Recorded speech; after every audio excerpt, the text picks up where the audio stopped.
अंशुमान हमारे साथ जुड़ चुके हैं खबर पर और भी अधिक जानकारी के लिए। अंशुमान, तमाम चीजें हैं जोशीमठ के भू धसाव को लेकर, जहां एक तरफ आपदा से जोशीमठ इस वक्त जूझ रहा है तो दूसरी तरफ लोगों के भाव इससे जुड़े। जाहिर सी बात है, जो लोग वहां पर बचपन से रह रहे हैं, वर्षों से रह रहे हैं, अगर ऐसे में उनके घरों को ढहाया जाएगा, जाहिर सी बात है उनके सामने खतरे की स्थिति पैदा हो जाएगी, डर की स्थिति पैदा हो जाएगी और उनकी आंखों में उनका दर्द झलक रहा है।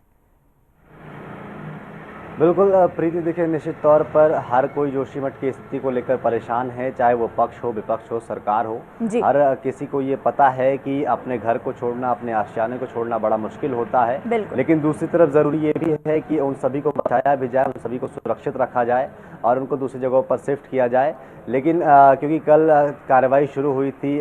होटल्स को तोड़ने के लिए 75 भवन चयनित किए गए थे, जिसमें hotel Malari, hotel mount view, इन दोनों को तोड़ा जाना था और वहीं शुरुआत की जानी थी। लेकिन लोगों, जो स्थानीय लोग हैं, उनके प्रदर्शन के साथ बाद जो है वहाँ कार्रवाई नहीं हो पाई। आज उसकी शुरुआत होगी, क्योंकि लगातार लोग ये मांग कर रहे हैं कि उनको, चाहे मुआवजे की बात कर ले, वन टाइम सेटलमेंट की बात कर ले, इसको लेकर पहले भी बात नहीं की गई और उनको नोटिस भी नहीं दिया गया।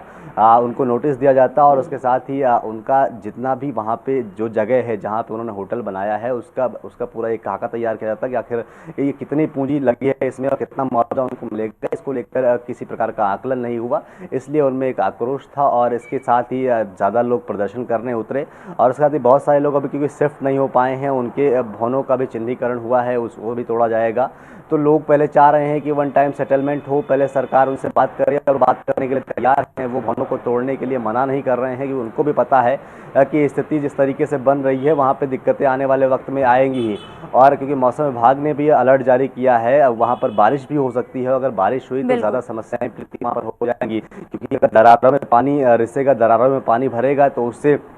भवन की नींव तो कमज़ोर है ही है, वो फिर और ज़्यादा कमज़ोर हो जाएगी। और अगर घरों की दरारों में पानी जाता है तो फिर घर के गिरने की स्थिति और ज़्यादा हो जाती है। और अगर भूधसाव होता है तो जहां अभी लोग रह रहे हैं, जो थोड़ा कम प्रभावित है, वो भी ज़्यादा प्रभावित हो जाएगा। इसलिए ज़रूरी है कि जहां जो मिड लेवल पर जो प्रभावित एरिया है, जो ज़्यादा प्रभावित है, वहाँ से लोगों को तुरंत शिफ्ट कर दिया जाए। अब शिफ्ट करने को लेकर भी लोगों को दिक्कतें हैं। अगर उनको, चाहे वो PWD विभाग के गेस्ट हाउस हों या GMVN के गेस्ट हाउस हो, इन सब जगहों पर जो सरकारी जगह है वहाँ पर शिफ्ट तो इन लोगों को किया जा रहा है। जो लोग सक्षम है वो अपने रिश्तेदारों के यहाँ या कहीं और जाके वो किराए का मकान ले रहे हैं, लेकिन क्योंकि अपने आशियाने को, अपने घर को छोड़ना बहुत मुश्किल होता है और कोई भी घर बनाता है तो उसमें बहुत सारे अपने ज़रूरत के सामान रखता है, इतना जल्दी घर को शिफ्ट भी नहीं किया जा सकता। लेकिन लोगों की मांग है कि वो घर को शिफ्ट ही करेंगे और भवन तोड़ने के लिए मना भी नहीं करेंगे, लेकिन पहले सरकार उनसे बात करे और उसके साथ ही उनके मुआवजे को लेकर, वन टाइम सेटलमेंट को लेकर चर्चा की जाए। बिल्कुल, चूंकि अब इस पूरे मामले पर राजनीति भी बहुत ज्यादा देखने को मिल रही है।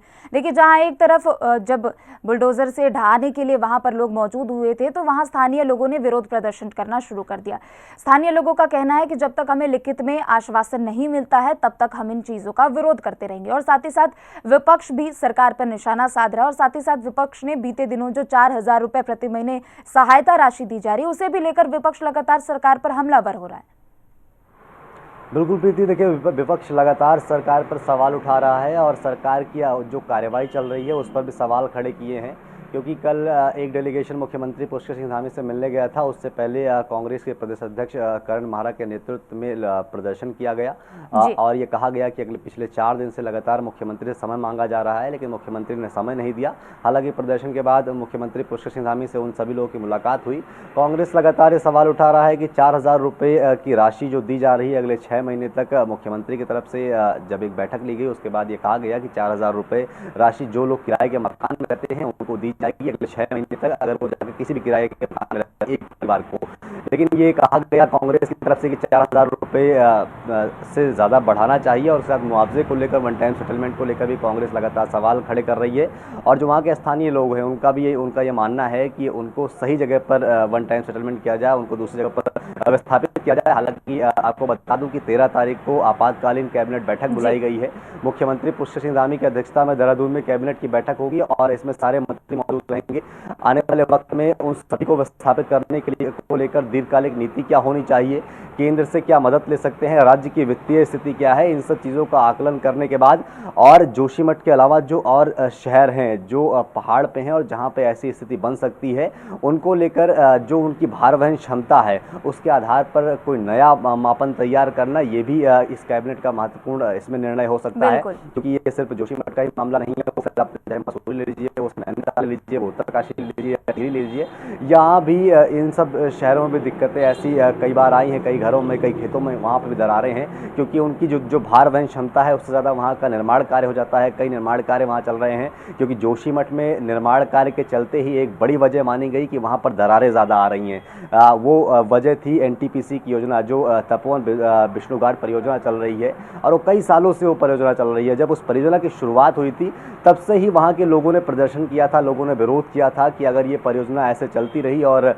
जोशीमठ के नीचे ऐसे टनल खुदती रही तो जोशीमठ का अस्तित्व खतरे में आएगा। आपको प्रीति बताओ, 1976 की जब रिपोर्ट सौंपी गई थी मिश्रा कमेटी की जो रिपोर्ट थी, उस रिपोर्ट में भी ये कहा गया था, हालांकि तब ये तपोवन विष्णु घाट परियोजना की शुरुआत नहीं हुई थी, लेकिन उस कमेटी में कहा गया था कि अगर जोशीमठ के नीचे अगर कोई निर्माण कार्य होता है, ज्यादा निर्माण कार्य होता है और टनल जैसी कुछ चीजें बनती हैं, बिल्कुल, चूंकि अंशुमान जितने भी मशीनरी कार्य वहां पे चल रहे हैं, पावर थर्मल प्रोजेक्ट्स वहां पे चल रहे हैं, ये सुनिश्चित करना बेहद जरूरी हो जाता है कि आगे अगर ऐसे प्रोजेक्ट्स को कंटिन्यू रखा जाए तो क्षति ना पहुंचे। चूंकि जोशीमठ की जो दरारें हैं वो 80 किलोमीटर दूर यानी कर्णप्रयाग तक पहुंच चुकी है, तो क्या ऐसे में ये जो अभी स्थिति सामने आई है ये राष्ट्रीय आपदा से कम है?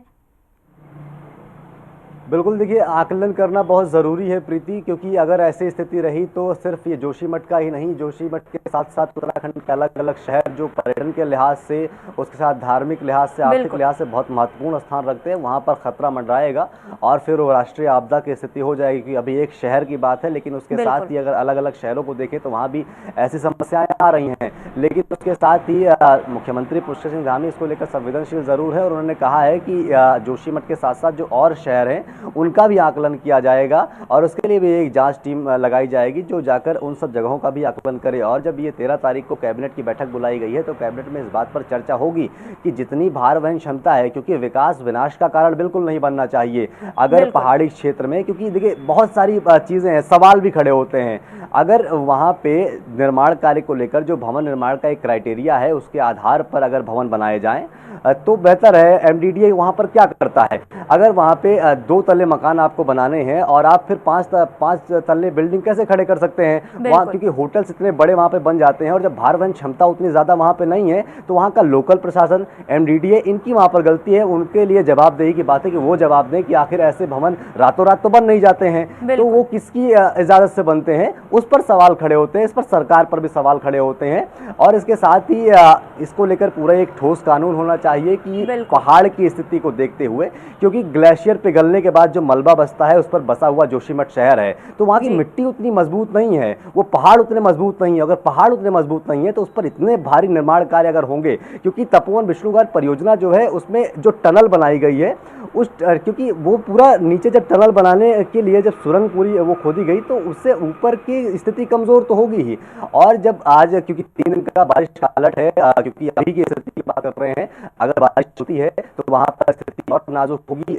तो जरूरी है प्रशासन को कि वहां जो लोग अभी रह रहे हैं और जहां पे दरारें ज्यादा हैं उन लोगों को जल्द से जल्द शिफ्ट किया जाए, वो चाहे उनसे बातचीत करके उनको शिफ्ट किया जाए, उनको मना के उनको शिफ्ट किया जाए, लेकिन उनकी जान को सुरक्षित रखने के लिए उन सभी को वहां से शिफ्ट करके दूसरी जगह पर बिल्कुल चाहिए। क्योंकि अंशुमान मिश्रा कमेटी के साथ साथ अगर हम बाहरी इंटरनेशनल मीडियाज की भी अगर हम कुछ रिपोर्ट देखते तो उसमें ये साफ चीजें कही गई है कि 1600-1700 करोड़ साल पहले हिमालयन पहाड़ों की खोज की गई और ऐसे में जब भी कहीं हिमालयन क्षेत्र में निर्माण कराया जाता है तो सारे स्थितियों को देखते हुए उनके मद्देनजर ही निर्माण करवाना चाहिए। चूंकि स्वामी अविमुक्तेश्वरानंद ने भी कहा था कि 1 साल पहले ही जोशीमठ की जो अभी स्थिति है उसका संकेत 1 साल पहले मिल चुका था। हालांकि उस समय गंभीरता नहीं दिखाई गई थी, अगर उस समय गंभीरता दिखाई जाती तो आज ये स्थिति इस तरीके की भयावह नहीं होती।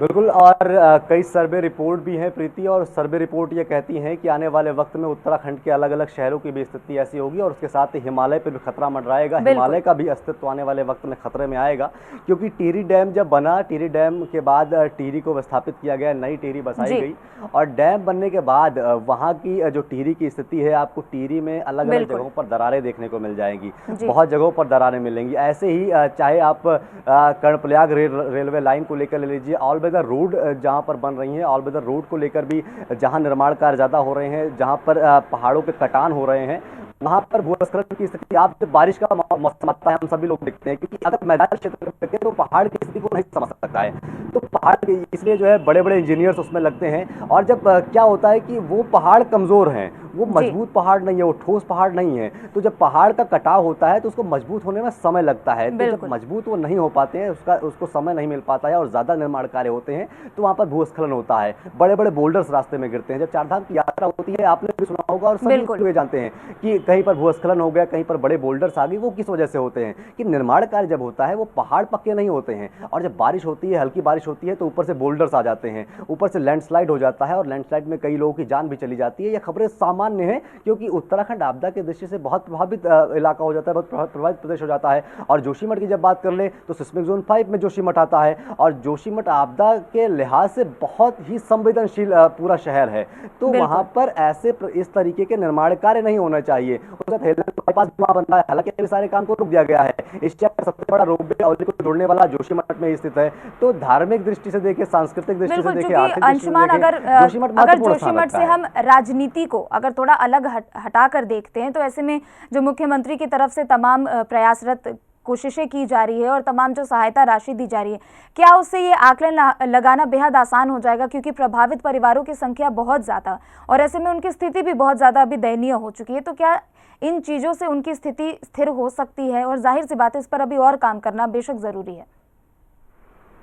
बिल्कुल ज़रूरी है, और ये भी ज़रूरी है कि अगर राजनीति से इतर हट के एक निष्पक्ष तरीके से अगर आपको बताया जाए, तो ये सिर्फ जोशीमठ का ही मामला नहीं, ये अलग अलग शहर जो उत्तराखंड में है उन सब के लिए भी ये खतरा मंडरा रहा है। और ज़रूरी है कि वहाँ के लोकल प्रशासन को, वहाँ के एमडीडीए को ये बताया जाए कि अगर कोई भी भवन निर्माण हो रहा है, कोई छोटा बड़ा व्यापारी, क्योंकि कोई छोटा व्यक्ति, अगर कोई गरीब व्यक्ति एक झोपड़ी भी अपनी लगाता है, तो वहां पर एमडीडीए वाले पहुंच जाते हैं, वहां पर लोकल प्रशासन पहुंच जाता है, और वो एक कमरा नहीं बना सकता। लेकिन तो बड़े व्यवसायी जिनके पास पैसा है, वो अपना काम कर लेते हैं, वो बड़े बड़े भवन बना लेते हैं, बड़ी बिल्डिंग बना लेते हैं। क्यों? आखिर जब उसका एक क्राइटेरिया रखा गया है, तो उस क्राइटेरिया के आधार पर आप भवन बनाइए। उससे बड़ा भवन आप कैसे बना सकते हैं? उससे बड़े होटल्स आप कैसे बना सकते हैं? क्योंकि अगर हम तमाम चीजों को ध्यान में रखते हुए अगर हम पहाड़ों पर निर्माण भी करते हैं, तो विकास तो होगा ही, साथ ही साथ ऐसी स्थिति देखने को नहीं मिलेगी। बहुत बहुत शुक्रिया अंशुमान आपका तमाम जानकारियों के लिए। फिलहाल इन्हीं खबरों के साथ इस बुलेटिन में सिर्फ इतना ही। आप देखते रहे हिंदी खबर। नमस्कार।